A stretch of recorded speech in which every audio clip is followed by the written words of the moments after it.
Shalom, puji Yesus, saya bersyukur ya hari ini diberi kesempatan yang indah oleh Tuhan. Saya bisa menyampaikan pesannya hari ini kepada saudara-saudara semua yang dikasihi Tuhan dimanapun berada. Saya percaya ya kita semua dalam penyertaannya yang sempurna karena anugerah dan kasih karunia-Nya yang melimpah dalam hidup kita. Amin. Saya bersyukur ya bisa melanjutkan acara saksian hidup saya yang ke-39 di channel Bukit Sion ini merupakan kemurahan Tuhan dalam hidup saya. Sebelum saya memulai acara ini, saya akan berdoa terlebih dahulu. Bapa yang baik dalam nama Yesus, Bapa di surga, terima kasih atas kasih karunia-Mu, anugerah-Mu yang melimpah dalam hidup kami semua yang Kau kasihi, yang mendengarkan acara ini dimanapun berada. Terima kasih Tuhan, kami diingatkan kembali akan firman-Mu sehingga iman kami boleh bertumbuh. Kami siap mendengarkan ya Tuhan, kami serahkan acara ini dari awal sampai akhir dalam pimpinan Roh Kudus-Mu saja. Terima kasih ya Bapa, haleluya, amin.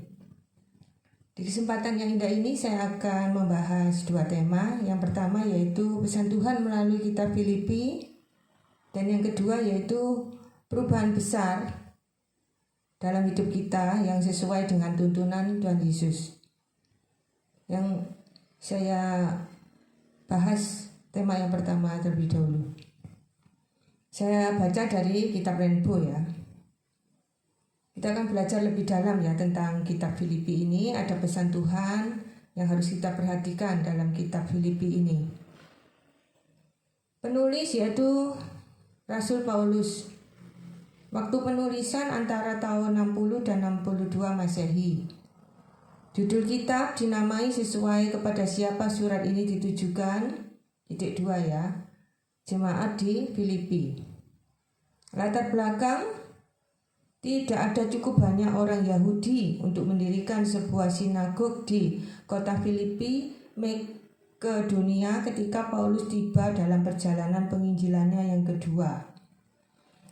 Jadi ia mendirikan sebuah gereja yang diisi oleh banyak orang-orang non-Yahudi.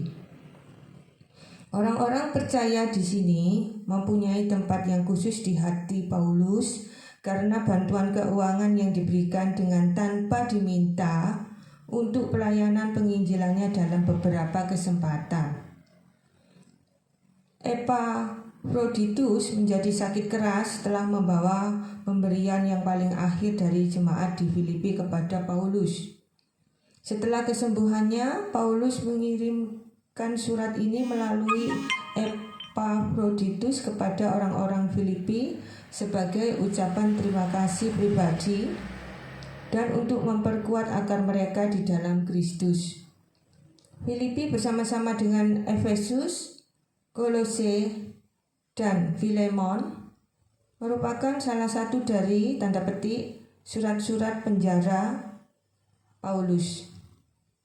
Tempat penulisan dari sebuah penjara di Roma ditujukan kepada jemaat di Filipi.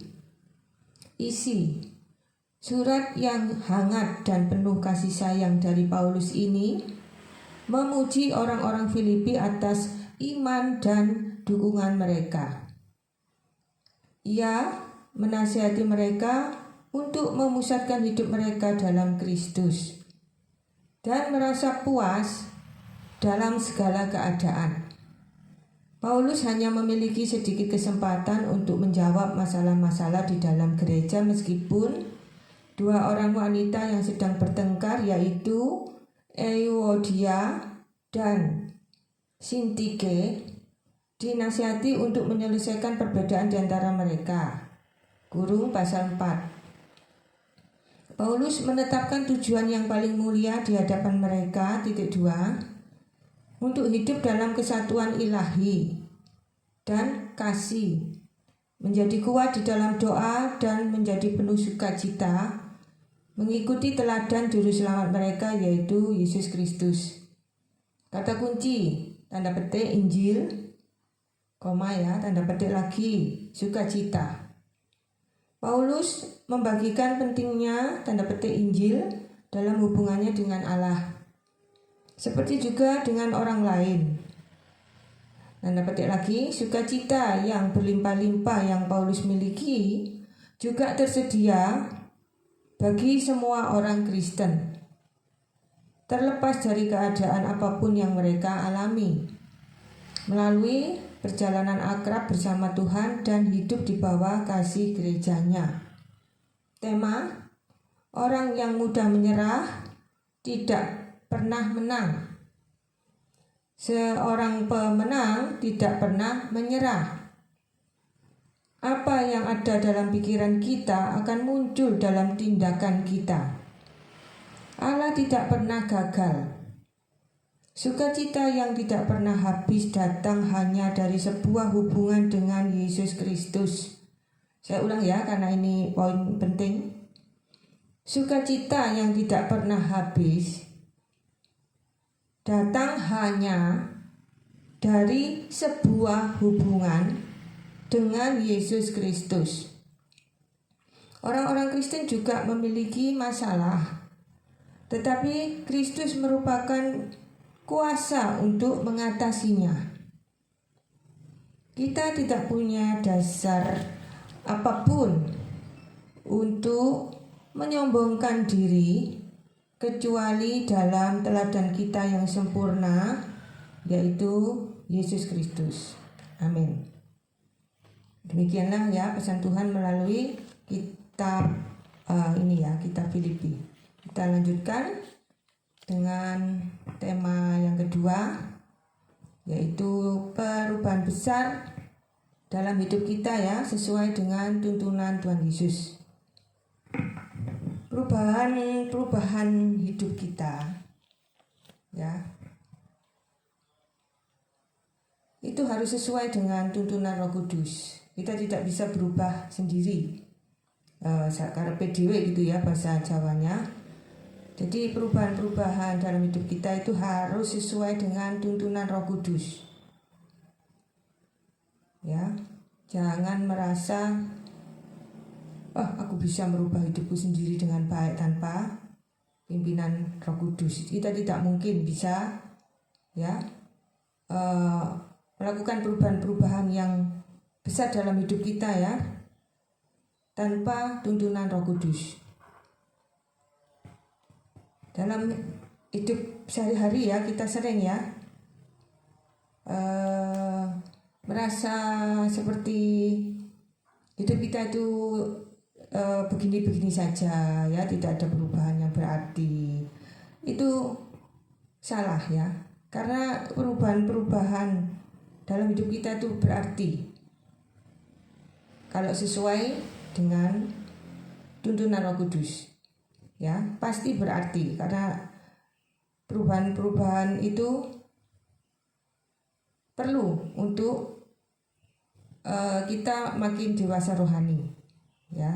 Tanpa perubahan-perubahan yang sesuai dengan tuntunan Roh Kudus, kita tidak bisa mengalami kedewasaan rohani. Jadi kalau kita ingin menjadi dewasa rohani ya, kita harus mau ya dituntun oleh Roh Kudus mengalami perubahan-perubahan yang besar dalam hidup kita. Perubahan-perubahan hidup yang besar yang bagaimana? Ya, yang sesuai dengan tuntunan Roh Kudus. Perubahan-perubahan hidup yang mencerminkan ya 3 hal. Jadi dalam perubahan-perubahan tersebut harus ada 3 hal ini. Kita harus tahu ya perubahan-perubahan seperti apa yang sesuai dengan tuntunan Roh Kudus. Ada 3 hal ya patokannya ya, perubahan-perubahan yang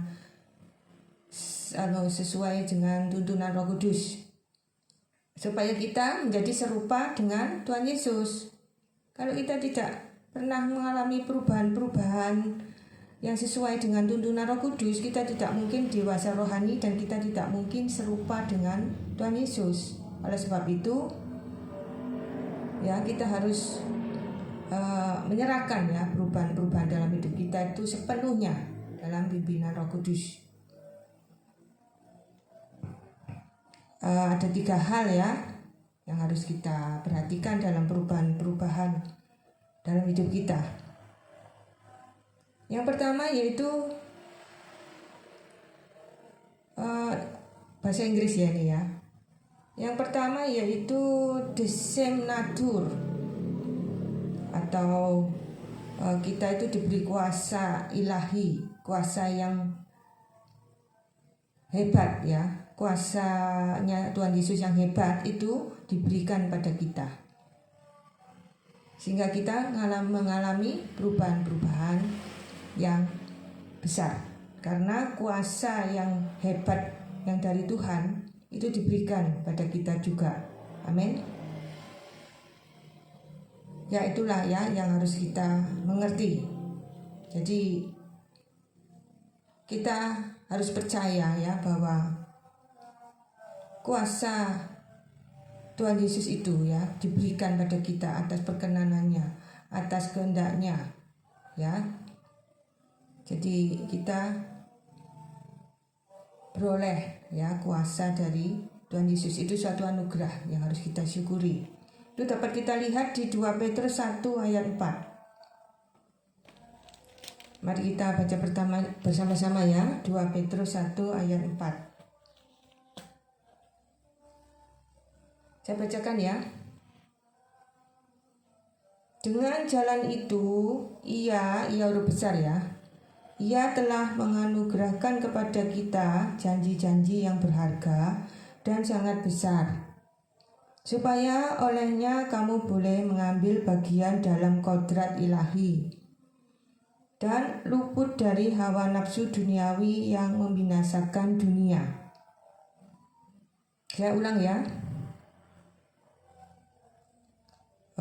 Di 2 Petrus 1 ayat 4. Mari kita baca bersama-sama ya, supaya kita boleh mengerti apa maksud Tuhan melalui ayat ini. Dengan jalan itu, ia huruf besar ya, telah menganugerahkan kepada kita janji-janji yang berharga dan sangat besar, supaya olehnya kamu boleh mengambil bagian dalam kodrat ilahi dan luput dari hawa nafsu duniawi yang membinasakan dunia. Jadi kita diberi kuasa untuk mengalahkan godaan-godaan hawa nafsu dunia ini. Ya, kita bersyukur diberi kuasa untuk mengalahkan godaan-godaan dari si jahat, yaitu setan ya. Karena di dunia ini banyak sekali godaan-godaan. Ya. Banyak sekali hawa nafsu yang bisa menjatuhkan kita dalam dosa. Banyak macamnya hawa nafsu ya. Jadi sangat mengerikan kalau kita tidak diberi kuasa ya untuk melawan godaan-godaan hawa nafsu dunia ini. Kita bersyukur ya kita diberi kuasa untuk melawan godaan-godaan hawa nafsu dunia ini. Itulah Tuhan kita ya, sungguh sangat memperhatikan kita ya. Dia tahu kita ini mudah jatuh dalam godaan hawa nafsu. Oleh karena itu Tuhan memberi kita kuasa ya, supaya kita tidak terseret oleh godaan hawa nafsu dunia ini.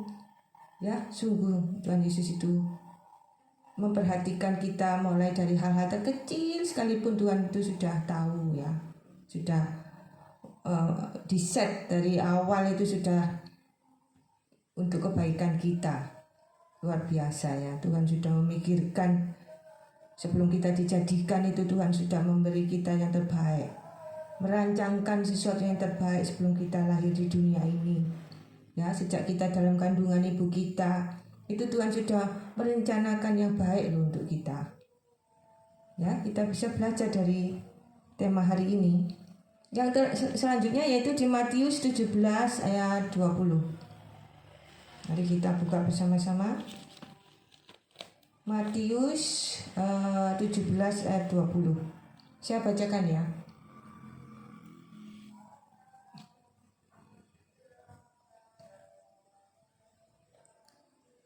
Ia berkata kepada mereka, karena kamu kurang percaya, sebab aku berkata kepadamu, Sesungguhnya sekiranya kamu mempunyai iman sebesar biji sesawi saja, kamu dapat berkata kepada gunung ini, pindah dari tempat ini ke sana. Maka gunung ini akan pindah dan takkan ada yang mustahil bagimu. Saya ulang ya. Ia berkata kepada mereka, karena kamu kurang percaya. Sebab aku guru besar ya, berkata kepadamu, sesungguhnya sekiranya kamu mempunyai iman sebesar biji sesawi saja, kamu dapat berkata kepada gunung ini, pindah dari tempat ini ke sana. Maka gunung ini akan pindah dan takkan ada yang mustahil bagimu. Amin. Ya, Tuhan memberi kita kuasa sehingga kita dapat memerintahkan ya pada apapun juga ya, sesuai dengan kehendaknya, dan itu terjadi. Ya, tidak hanya memindahkan gunung saja, tapi juga menyembuhkan sakit penyakit ya, melawan setan ya, itu kita diberi kuasa ya, dan kuasa-kuasa yang lain. Sungguh luar biasa ya, Tuhan Yesus itu memperlengkapi kita dengan kuasanya untuk mengadakan mujizat dalam namanya. Luar biasa ya. Kita harus mengalami ya, mengalami Tuhan Yesus dalam hidup kita ya. Tidak harus menyembuhkan orang sakit sembuh, tapi kita pasti pernah mengalami ya, kita mendoakan diri kita sendiri dan kita sembuh ya, itu pasti kita alami karena kita diberi kuasa, dan kita juga bisa mendoakan orang lain dan orang lain itu sembuh dalam nama Yesus ya. Itu harus kita alami ya, karena kita diberi kuasa ya untuk melakukan apa saja ya yang tidak mungkin menjadi mungkin, yang sesuai dengan firman Tuhan tentunya ya. Dan itu pasti kita bisa melakukan mujizat-mujizat ya dalam namanya. Itu kita diberi kuasa untuk melakukan mujizat-mujizat dalam namanya. Amin. Dan kita harus alami itu dalam kehidupan kita sehari-hari. Kita praktekkan ya, kita memberkati keluarga kita, memberkati keluarga orang lain ya, mendoakan keluarga kita, mendoakan orang lain, dan orang lain itu diberkati dan keluarga kita diberkati karena mujizat terjadi ya, karena kita punya kuasa untuk mengadakan mujizat, meskipun hanya mujizat yang tidak spektakuler ya seperti yang Tuhan Yesus lakukan, tapi kita bisa melakukan mujizat-mujizat kecil dalam hidup kita ya. Itu harus kita alami. Itu namanya alami Tuhan Yesus. Jadi tidak hanya kita mempraktekkan ya kuasa Tuhan yang diberikan pada kita melalui mujizat-mujizat yang kita lakukan, tidak hanya itu ya, masih banyak ya hal-hal lain yang bisa kita lakukan dengan kuasa yang diberikan oleh Tuhan Yesus ini. Tidak hanya mujizat-mujizat saja ya. Kita bersyukur akan hal ini. Yang selanjutnya yaitu Mazmur 91 ayat 13. Mari kita buka bersama-sama ya. Saya bacakan ya. Mazmur 91 ayat 13. Singa dan ular tedung akan kau langkahi. Engkau akan menginjak-injak singa dan ular naga. Amin. Kita diberi kuasa untuk mengalahkan si jahat. Ya, di ayat ini diumpamakan itu si jahat itu singa dan ular tedung. Anak singa dan ular naga itu maksudnya si jahat ya. Jadi kita diberi kuasa untuk mengalahkan si jahat. Kita bersyukur ya, banyak kuasa, macam-macam kuasa yang diberikan Tuhan Yesus pada kita ya. Itu karena anugerahnya. Kita bersyukur ya, kita diberi kuasa untuk melakukan mujizat-mujizat yang ujung-ujungnya itu untuk memuliakan namanya, bukan untuk bangga-banggaan ya, kita disanjung orang, bukan. Untuk kemuliaan namanya saja ya, mujizat-mujizat yang kita terima dari Tuhan untuk diri sendiri maupun untuk orang lain ya, yang sudah mengalami mujizat-mujizat, kita harus bersyukur dan kita saksikan ya kepada orang lain untuk menguatkan iman orang lain itu ya, bahwa kita sudah menerima kebaikan-kebaikan Tuhan, kita sudah menerima kemurahan-kemurahan Tuhan. Kita ceritakan, kita saksikan, kita ceritakan pada orang lain ya, supaya orang lain itu diberkati. Yang selanjutnya yaitu the same mission. Artinya itu apa? Kita mempunyai tugas khusus ya dari Tuhan Yesus, atau misi ya. Kita mempunyai tugas dari Tuhan Yesus ya, sesuai dengan misi Tuhan Yesus datang ke dunia ini, yaitu untuk menyelamatkan jiwa-jiwa. Kita juga mempunyai tugas khusus, yaitu mencari jiwa-jiwa yang belum percaya pada Tuhan Yesus ya, untuk percaya kepada Tuhan Yesus supaya memperoleh selamatan dari Tuhan Yesus, selamatan yang kekal, kebahagiaan yang kekal. Itu perubahan-perubahan yang sesuai dengan tuntunan Roh Kudus. Sudahkah kita ya, sudahkah kita menjalankan tugas kita tersebut? Kalau belum, berarti kita belum mengalami perubahan-perubahan yang besar dalam hidup kita. Ya, jangan loyo ya, jangan seperti kehilangan semangat. Kita harus semangat di dalam Tuhan Yesus ya. Kita harus menjadi pelaku firman, menjadi garam dan terang dunia. Kita pasti bisa ya, menjadi pelaku firman dengan kekuatan dari Tuhan Yesus.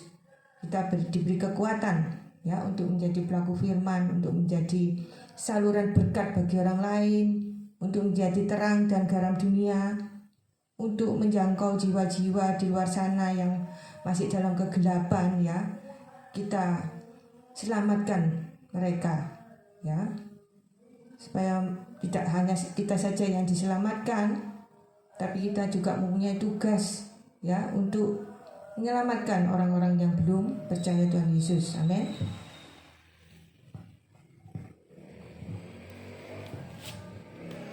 Itu dapat kita lihat ya di Lukas 15 ayat 1 sampai 7. Mari kita baca bersama-sama ya. Lukas 15 ayat 1 sampai 7. Saya bacakan ya. Perikopnya itu perumpamaan tentang domba yang hilang. Para pemungut cukai dan orang-orang berdosa biasanya datang kepada Yesus untuk mendengarkan Dia. Ayat 2. Maka bersungguh-sungguhlah orang-orang Farisi dan ahli-ahli Taurat, katanya, tanda petik, ia menerima orang-orang berdosa dan makan bersama-sama dengan mereka. Ayat 3. Lalu ia mengatakan perumpamaan ini kepada mereka. Ia huruf besar ya. Ayat 4. Siapakah di antara kamu yang mempunyai 100 ekor domba, dan jikalau ia kehilangan seekor di antaranya, tidak meninggalkan yang 99 ekor di padang gurun dan pergi mencari yang sesat itu sampai ia menemukannya? Ayat 5. Dan kalau ia telah menemukannya, ia meletakkannya di atas bahunya dengan gembira. Ayat 6. Dan setibanya di rumah, ia memanggil sahabat-sahabat dan tetangga-tetangganya, serta berkata kepada mereka, bersukacitalah bersama-sama dengan aku, sebab dombaku yang hilang itu telah kutemukan. Ayat 7. Aku berkata kepadamu, demikian juga akan ada sukacita di surga karena satu orang berdosa yang bertobat, lebih daripada sukacita karena 99 orang benar yang tidak memerlukan pertobatan. Amin. Ya, jadi kita mempunyai tugas khusus dari Tuhan, yaitu mencari jiwa-jiwa, karena satu jiwa ini ya sangat berharga di mata Tuhan. Ya, ini di ayat ini sudah jelas. Ya, dikasih perumpamaan, ada satu domba yang tersesat. Ya, jadi si gembalanya ini meninggalkan yang 99 domba itu ya untuk mencari satu domba yang tersesat tersebut. Dia tidak khawatir ya kalau yang 99 domba yang ditinggalkan ini misalnya diserang binatang buas atau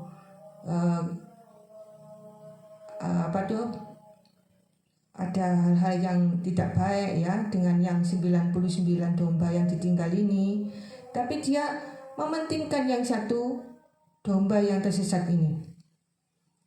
Ya, itulah kasih Tuhan Yesus yang luar biasa, di mana dari gambaran ini ya kita boleh mengerti bahwa satu jiwa itu sangat berharga di mata Tuhan. Ya, dia rela berkorban di kayu salib, ya, disiksa sampai mati di kayu salib hanya untuk mencari jiwa kita. Karena jiwa kita ini ya berharga di matanya. Amin. Kita bersyukur ya Tuhan sudah mencari jiwa kita yang hilang. Kita ini ibaratnya domba yang tersesat tadi ya. Ya, kita ini apa sih? Kita ini hanya debu ya, hanya seekor domba mungkin ya. Apa artinya ya seekor domba atau segumpal debu, tapi Tuhan rela ya datang ke dunia ini mengalami siksaan yang luar biasa sampai disalib, sampai mati di kayu salib ya untuk menyelamatkan jiwa kita. Amin. Ya, inilah ya yang sering kita lupakan. Ya, kita sering lupa akan pentingnya ya satu jiwa bagi Tuhan Yesus. Jadi satu jiwa diselamatkan, satu jiwa bertobat dan diselamatkan, itu seisi surga itu bersukacita loh. Ya, luar biasa. Jadi jangan lupa ya untuk mencari jiwa-jiwa di sekitar kita ya, untuk dibawa percaya kepada Tuhan Yesus sehingga mereka boleh diselamatkan. Itu tugas kita, jangan lupa ya. Kita jangan terlena ya dalam zona nyaman sehingga kita lupa bahwa di luar sana masih banyak jiwa-jiwa yang perlu kita jangkau ya, untuk kita ajak menerima Tuhan Yesus dalam hidupnya. Yang selanjutnya yaitu the same love ya. The same love yaitu artinya kita harus meneladani kasih Tuhan ya. Karena Allah itu kasih, Tuhan Yesus itu kasih. Jadi kita mempunyai tugas mengasihi sesama seperti mengasihi diri kita sendiri. Itu perubahan besar dalam hidup kita kalau kita benar-benar mempraktekkan berita Tuhan yang ini juga, yaitu mengasihi sesama seperti mengasihi diri sendiri. Ini tidak mudah diucapkan tapi tidak mudah dipraktekkan ya. Saya juga masih belajar karena memang berat untuk mengasihi sesama seperti diri sendiri. Mengasihi musuh, membalas kejahatan dengan kebaikan, itu tidak mudah ya. Itu butuh kekuatan dari Roh Kudus, butuh pertolongan dari Roh Kudus, pertolongan dari Tuhan Yesus ya, kekuatan dari Tuhan Yesus, baru kita bisa mempraktekkannya dalam kehidupan kita sehari-hari ya. Jadi kita akan belajar tentang kasih Tuhan Yesus yang besar yang harus kita teladani ya, sebagaimana Tuhan Yesus telah membuktikan kasih-Nya ya, dan kasih-Nya nyata dalam kehidupan kita sehari-hari ya. Kita telah menerima kasih-Nya, kita juga harus mengasihi sesama ya. Kita terima, tapi kita juga harus memberi kasih kita pada orang lain, membagikan kasih Kristus yang ada dalam diri kita kepada sesama kita. Meskipun sesama kita itu kadang meremehkan kita, merendahkan kita, menyakiti kita, menyinggung kita ya, memfitnah kita, dan ibaratnya itu menusuk dari belakang ya, manis di bibir, lain di hati ya, itu tetap kita harus mengasihi ya orang-orang yang seperti itu. Tidak boleh sampai kita tersulut ya amarah kita, emosi kita, sehingga kita sampai memutuskan pertemanan dengan mereka. Itu tidak boleh. Kita harus panjang sabar, kita harus melembut ya, kita harus berhikmat. Sebelum memutuskan sesuatu itu kita harus tanya Tuhan, apa ini benar keputusanku, ini apa benar ya, ini ada temanku begini, apa benar ini aku harus menyudahi ini pertemananku dengan temanku yang menyakiti hatiku. Itu tanya Tuhan, jangan diputusi sendiri ya, jangan langsung diputus pertemanan hanya gara-gara masalah sepele mungkin, bahkan gara-gara masalah besar pun itu tidak boleh kita putus pertemanan ya. Kita tetap harus berteman, bukan berarti kita menyetujui ya kesalahannya atau perbuatannya yang jelek, bukan. Kita tidak senang dengan perbuatannya, bukan dengan orangnya ya. Jadi kita tetap menjalin pertemanan dengan mereka, dan kita doakan ya orang-orang yang seperti itu supaya sadar dan menyadari kesalahannya dan bertobat. Itu tugas kita juga ya, untuk mendoakan orang-orang yang jauh ya dari kasih Tuhan. Oleh sebab itu kita harus menjadi teladan ya, kita tidak boleh jauh dari kasih Tuhan, supaya orang lain itu juga tidak jauh dari kasih Tuhan. Amin.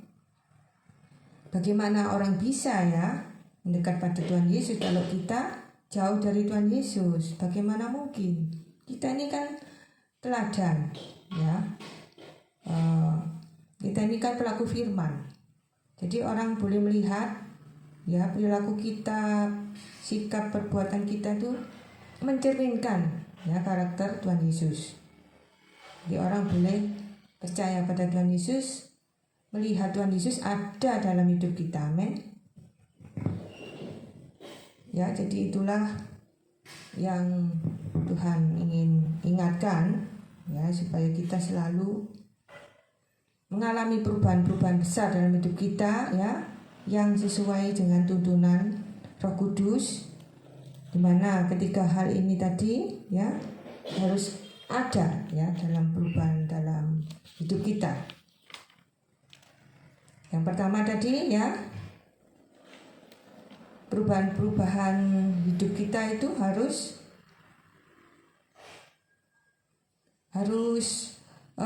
menggunakan ya kuasa yang diberi oleh Tuhan Yesus dalam diri kita. Itu harus digunakan sesuai dengan kehendaknya ya. Kita diberi kuasa, selain kuasa untuk mengalahkan si jahat, kita juga diberi kuasa untuk melakukan mujizat-mujizat, baik untuk diri sendiri maupun untuk orang lain. Itu hanya untuk kemuliaan namanya, meninggikan namanya, tidak lebih dari itu.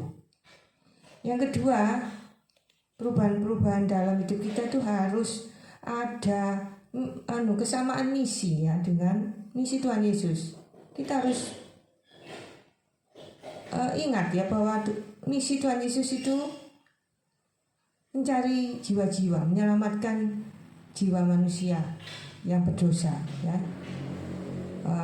untuk diselamatkan, memperoleh keselamatan yang kekal, memperoleh kebahagiaan yang kekal darinya karena anugerahnya saja, ya, karena kasih karunia-Nya saja, bukan karena perbuatan manusia tersebut, ya. Jadi kita diberi tugas khusus, ya, untuk mencari jiwa-jiwa yang tersesat, ya. Kita harus menjadi teladan dulu, ya. Bagaimana kita bisa mencari jiwa-jiwa di luar sana kalau kita sendiri, ya, kelakuan kita, perbuatan kita itu sama dengan mereka, ya. Kita harus berbeda dari orang dunia. Kita harus memancarkan, ya, kasih Tuhan Yesus senantiasa dalam hidup kita. Kita harus memancarkan karakter Kristus dalam hidup kita. Kita harus menjadi terang dunia, garam dunia, untuk meninggikan dan memuliakan namanya saja, ya. Dan hal yang ketiga yaitu kita harus mengasihi sesama seperti mengasihi diri sendiri, ya. Dalam perubahan-perubahan besar dalam hidup kita itu kita harus ingat, kita harus meningkatkan, ya, kasih kita pada sesama, ya. Makin banyak yang kita kasihi dengan sungguh-sungguh dengan kasih Kristus. Kalau selama ini kita hanya mengasihi beberapa orang saja, kita perluas, kita perbanyak, semakin banyak orang-orang yang kita kasihi dengan kasih Tuhan Yesus. Dan kita harus mengasihi sesama tanpa syarat loh, ya, karena Tuhan Yesus itu mengasihi kita tanpa syarat. Jadi kita harus mengasihi sesama kita seperti mengasihi diri sendiri tanpa syarat. Jangan kamu tak kasih karena kamu nggak menyakiti aku, karena kamu nggak meremehkan aku, nggak mempermalukan aku, memfitnah aku, menyinggung aku tersinggung berat loh. Kamu nggak tak kasih karena kamu gini, bukan.